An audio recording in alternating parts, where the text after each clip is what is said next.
첫째 날 아침에는 우리가 그리스도의 성천에 관해서 살펴보므로 성천이 우리에게 주는 은혜와 유익이 무엇인가 이 부분을 살펴보았고, 어제 아침에는 그리스도께서 하나님 우편에 앉아 계시는 것, 하나님 우편에 앉아 계시면서 무엇을 하시는지, 그것에 따른 우리의 유익이 무엇인지, 은혜가 무엇인지 이 부분에 관해서 잠깐 살펴보았습니다. 오늘은 그리스도의 재림에 관해서 간략하게 살펴보도록 하겠습니다.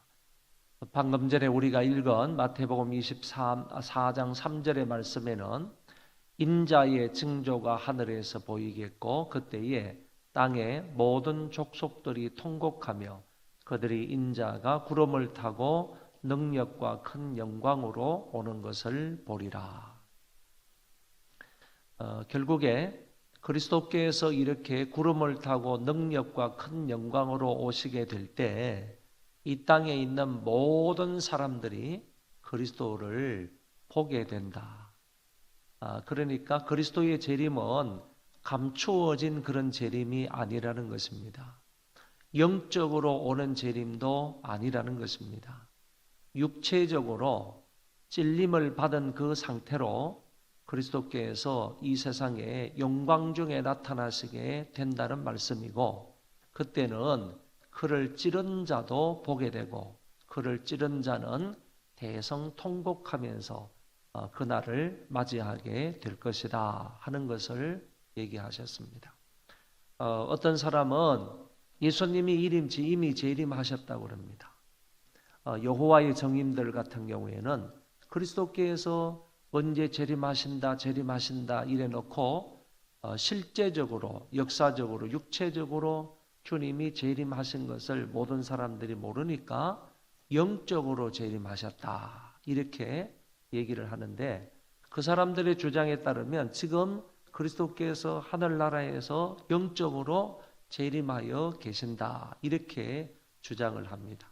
그러나 그를 찌른 자가 영적으로 재림하신 그리스도를 다 보았습니까? 못 보았단 말이지. 그러니까 이런 것은 이런 말씀에 근거하여 볼 때 가짜고 거짓이고 잘못되었다 하는 사실을 우리는 알 수가 있습니다.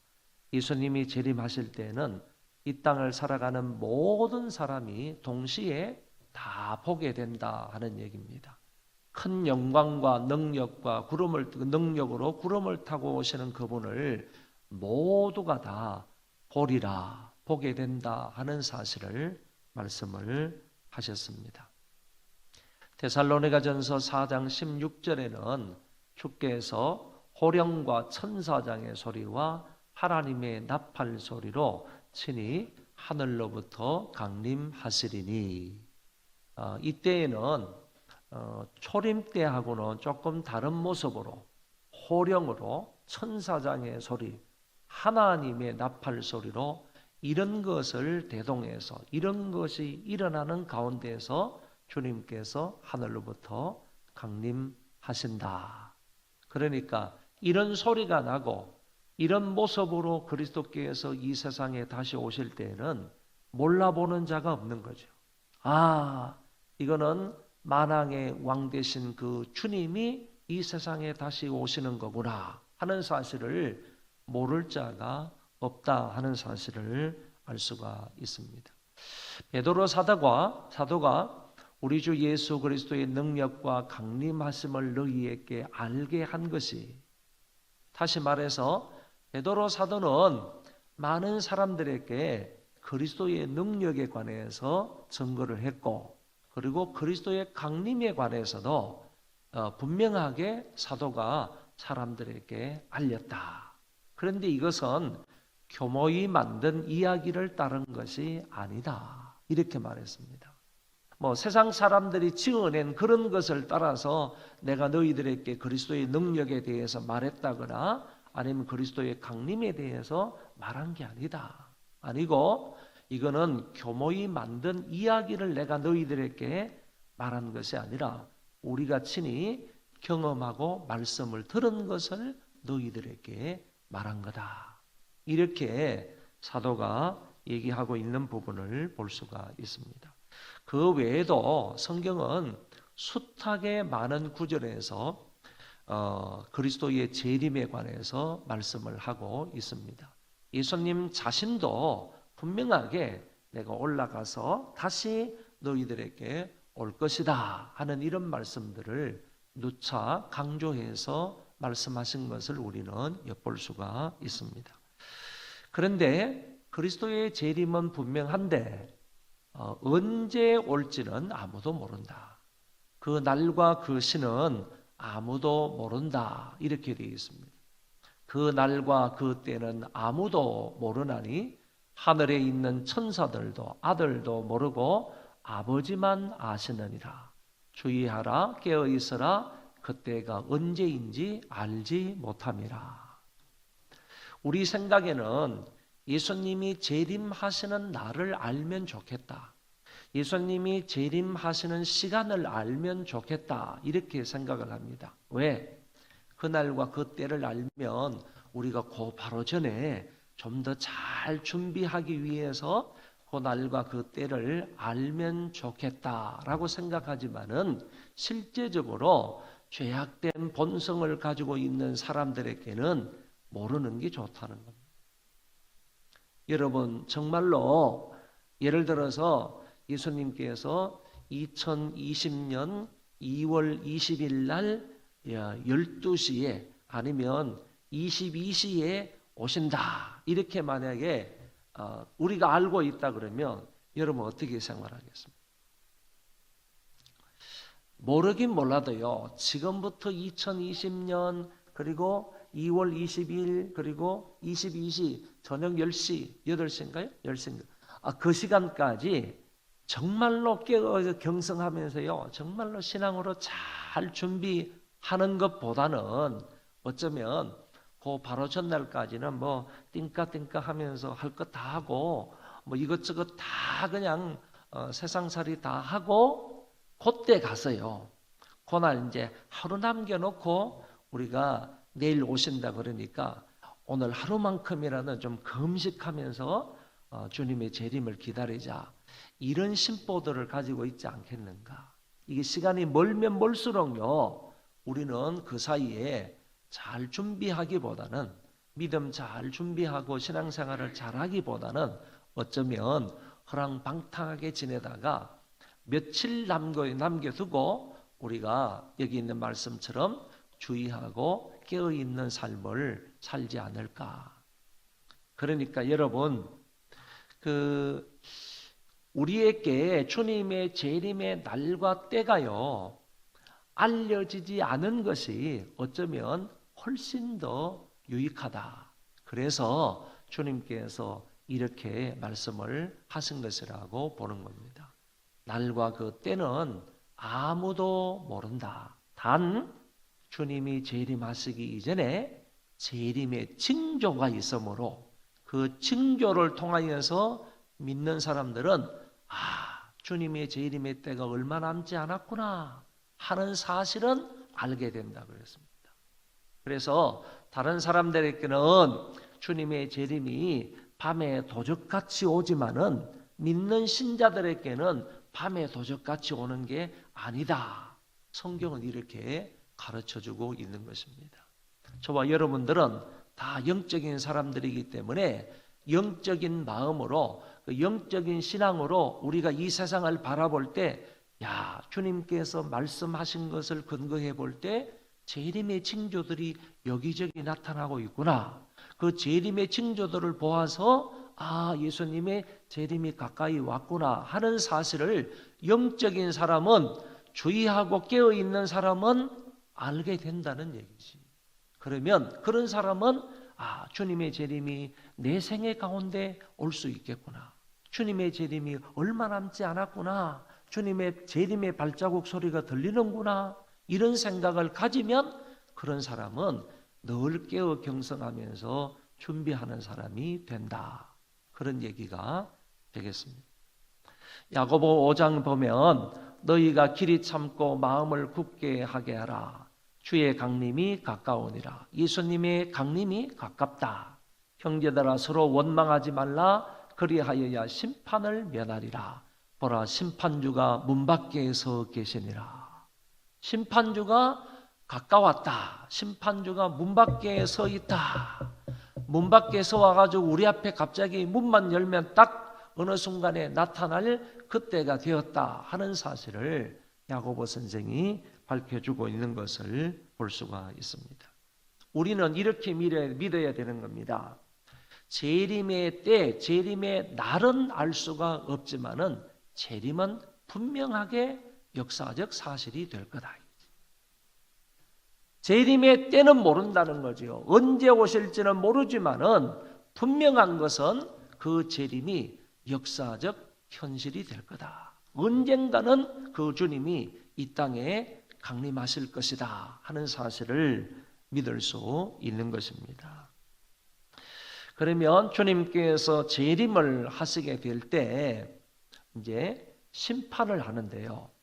재림 시 행위대로 갚아주시겠다. 고린도후서 5장 10절에 이런 우리가 다 반드시 그리스도의 심판대 앞에 나타나게 되어 재림하시게 되면 어느 누구를 막론하고 심판대 앞에 베마 앞에 서게 되는데 그때 각각 선악간에 그 몸으로 행한 것을 따라 받으려 함이라 그랬습니다. 여러분, 구원은 믿음으로 받지만은요, 하나님으로부터 상 받는 것은요 행위로 말미암아 받는 거예요. 그래서 구원은 믿음으로 받지만은 믿음으로 구원을 받은 사람은 행위로 말미암아 선한 행위로 말미암아 하나님의 사랑과 하나님의 복을 받는다 하는 사실을 기억해야 됩니다. 이거는 성경에도 나와 있는 거고, 다시 말해서 이 땅에서도요 우리가 믿고 난 이후에 선한 행위를 하면 하나님께서 그런 사람에게 은혜와 복을 주신다는 사실을 말씀하고 있는 것이고, 이 땅에서 선한 행위를 많이 심으면 저 하늘나라에서도 정말로 우리가 상상할 수 없는 그런 은혜와 보상을 받는다 하는 사실을 성경은 얘기해 주고 있단 말입니다. 그래서 믿음으로 말미암아 구원을 받은 사람은 마땅히 선한 행위를 통하여서 이 땅에서도 하나님의 은혜를 누리고 저 하늘나라에서도 귀한 복과 상을 받을 수 있는 우리 모두가 되어지시기를 바랍니다. 요한복음 5장 29절에는요 최종적으로 선한 일을 행한 자는 생명의 부활로 나타난다 이렇게 말씀을 하셨습니다. 그러면 우리가 심판을 받게 될 때 우리는 심판을 받지만은 지옥 가는 심판을 받는 게 아니라 상을 받는 심판을 받게 되는데, 그런 심판을 받게 되는 근거가 우리뿐만 아니라 불신자들에게도요. 여기는 불신자들의 무엇을 근거로 해서 심판을 받는 것인지를 말씀하고 있는데, 나를 저버리고 내 말을 받지 아니하는 자를 심판할 리가 있다. 주님께서 말씀하셨는데 누가 그때 심판을 하느냐? 누가 그 심판의 근거, 무엇이 심판의 근거가 되느냐? 곧 내가 한 그 말이 마지막 날에 그를 심판하리라 이렇게 말씀하셨어요. 결국에 마지막 날에 그 불신자들이 심판을 받는 그 근거, 그거는 뭐냐 하면은 주님이 말씀하신 것이라는 겁니다. 주님께서 이 세상에서 말씀하신 것에 근거해서 그게 기준이 되어서 심판을 받게 된다. 안 믿는 사람들이 만약에 주님께서 하신 그 말씀에 근거해서 심판을 받게 되면 어느 누가 그 심판을 받아서 천국 갈 사람이 있겠습니까? 전부 다 지옥 갈 수밖에 없다. 그리고 그 사람들은 그 주님의 말씀 앞에 핑계를 절대로 될 수가 없다라는 사실도 우리가 알 수 있습니다. 마지막 날에는 우리 하나님께서 양과 염소로 당신의 백성들과 아닌 백성들을 분명하게 구분을 하신다고 하셨습니다. 양은 그 오른편에 두게 되고 염소는 왼편에 두리라. 그때의 임금이 그 오른편에 있는 자들에게, 양들에게, 하나님의 양들에게 이르시되 내 아버지께 복받을 자들이여 나와 창세로부터 너희를 위하여 예비된 나라를 상속받으라. 실제적으로요, 이 말씀이 있고 난 이후부터 영원한 천국이 이루어지는 겁니다. 이 심판이 있고 난 이후에 양과 염소를 분명하게 가르시고 난 이후에 이때부터 영원한 천국과 영원한 지옥으로 달리전다 하는 사실을 우리가 알 수가 있습니다.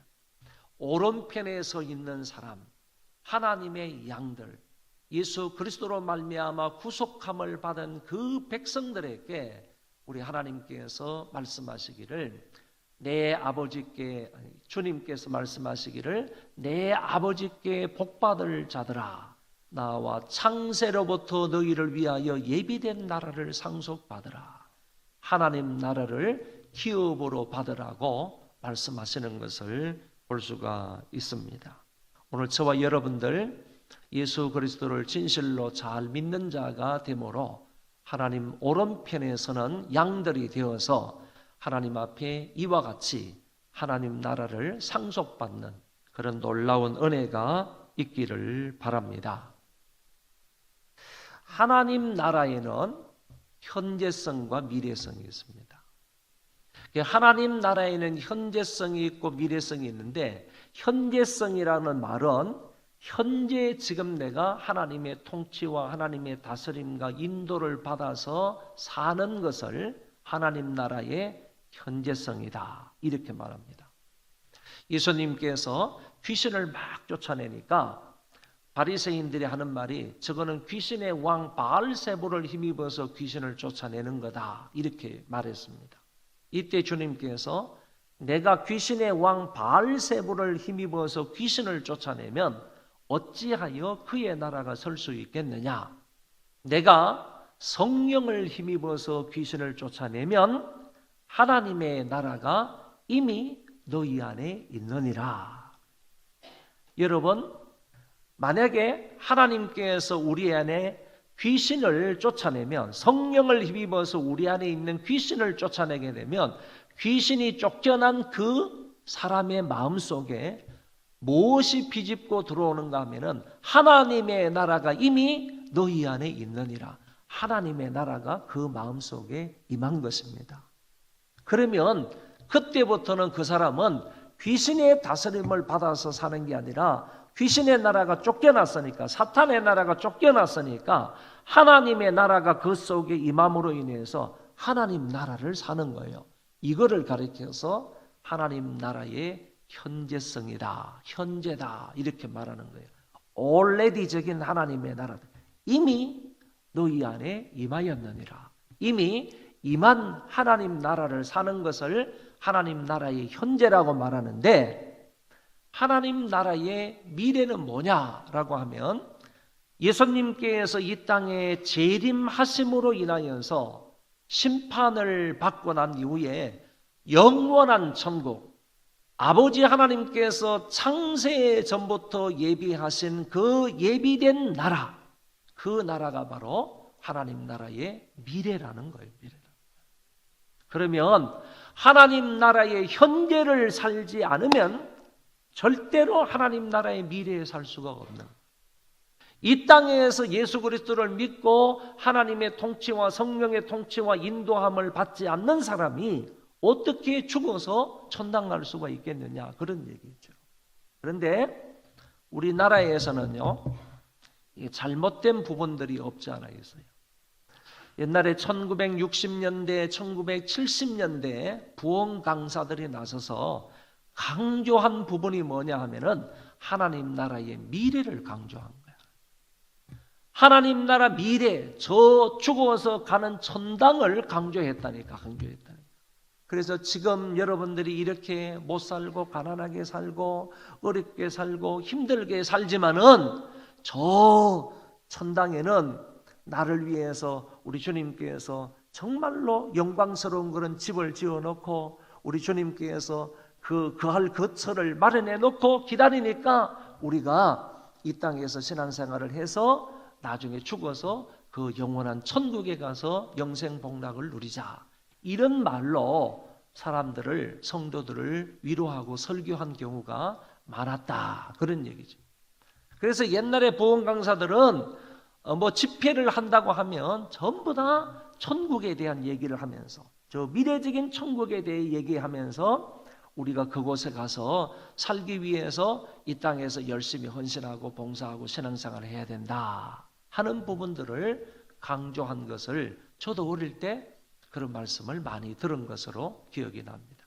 그래서 뭐 찬송도 부를 때만 먼 하늘 이상한 구름만 떠도 내 주님 언제나 오시려는가, 이런 찬송이 있잖아요. 뭐 저 천국에 대한 동정하는 그런 노래, 찬송, 이런 것들을 우리가 많이 불렀던 것을 기억을 하는데, 천국에 대한 미래, 하나님 나라에 대한 미래, 이런 부분들을 굉장히 강조했던 시절이 1960년, 70년대 이런 때였습니다. 그런데 1990년 이후부터 각 선교 단체가 외국에서 우리나라로 들어옴으로 인하여서 선교 단체를 통하여서 또는 신학자들을 통하여서 하나님 나라의 현재에 관해서 이제 많이 얘기를 한 거예요. 그러다 보니까 이제는요, 하나님 나라 현재를 강조하는 그런 시대가 돼버린 거야. 그래서 천국이 아무리 좋다 할지라도 이 땅에서 좀 잘 살자. 이 땅에서, 우리가 지금 살고 있는 이 땅에서 좀 신앙생활도 잘하고 이 땅에서 좀 복락을 누렸으면 좋겠다. 이렇게 강조하고 생각하는 사람들이 없지 않아 많다 하는 얘기입니다. 저와 여러분들에게 이 말씀을, 이런 현상들을 통해서 그 조금 균형 있는 신앙생활을 할 것을 요구하고 있다라고 볼 수가 있는 겁니다. 다시 말해서 우리는 이 현재적인 천국을 살아야 된다. 미래적인 천국을 동정하는 것도 그것도 맞는 일이지만은 현재적인 천국을 살면서 미래적인 천국, 그 영원한 영생 복락을 누릴 수 있는 영원한 전부터 예비된 그 하늘나라를 우리가 미래적인 천국을 바라보면서 우리가 지금 여기에서 신앙생활을 잘해야 되겠다. 양쪽을 다 강조하는 신앙생활을 해야 되겠다. 천국의 현재성과 천국의 미래성을 동시에 강조하면서 사는 우리가 되어야 되겠다. 이것이 바로 균형 있는 신앙생활이다라고 말할 수가 있습니다. 요새 젊은이들 가만히 보면요, 지금 이 땅에서 신앙생활을 하면 됐지, 조금 잘 신앙생활을 열심히 하면 됐지, 뭐 미래에 대한 동정이 있느냐, 천국에 대한 사모함이 있느냐, 뭐 우리가 뭐 노래하고 찬송을 했던 것처럼 마라나타, 아멘, 주 예수여 오시옵소서, 이렇게 그 예수님의 재림을 오시기를 갈망하거나 그 미래적인 천국을 그렇게 갈망하고 사모하는 사람은 그렇게 많지 않더라는 얘기죠. 오늘 우리 재림에 관한 말씀으로 오늘 6월 정기기도에 마지막으로 말씀을 들었는데, 오늘 저와 여러분들은 현재적인 천국을 살면서 주님의 재림과 그 미래적인 천국을 사모하면서 갈급해하면서 살아가는 저와 여러분들 다 되시기를 바랍니다.